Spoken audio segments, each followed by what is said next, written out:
Khayelitsha is one of the biggest townships in South Africa, and it is located about 30 or 40 kilometres outside of Cape Town. It has one of the highest rates of TB and HIV in the country. So the decentralised model of care in Khayelitsha is based around the patient, and it aims at improving outcomes through diagnosing more people and starting people on treatment. And that is enabled by the model where we allow patients to access treatment from their local clinics with a better treatment regimen, better diagnostic techniques and more support for the patient. I had the first test where I was told I had normal TB. Then I was put on treatment for a month. And then I was told later on that I had drug-resistant TB. We see different types of TB. Apart from the regular drug-sensitive TB, we also see drug-resistant TB, which can be divided into multi-drug resistant TB or MDR TB and extreme drug-resistant TB, which is XDR TB.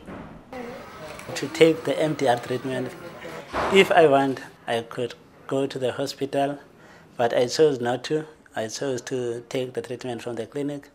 And then I was referred to the support group, which is a drug-resistant support group run by AMSF. For me, being home was much better than being at the hospital. I was still there for my children. I was still there for the things that I have to do. So even though I was sick, but the sickness did not affect me to an extent that I felt like paralyzed and not able to do anything. Which I think being at hospital could have meant that couldn't do the thing that I was able to do. One of the main aspects of our program is support for the patient while they are taking their DRTB treatment. So we have a social assistant and we also have counsellors.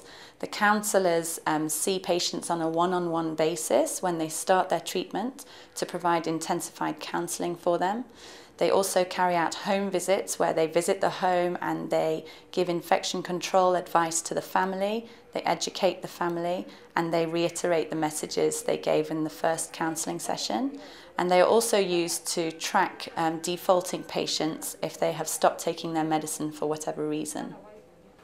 So by decentralising drug-resistant TB treatment, people have access to treatment sooner and they are able to stay in their communities where they can get support from their families to continue their treatment.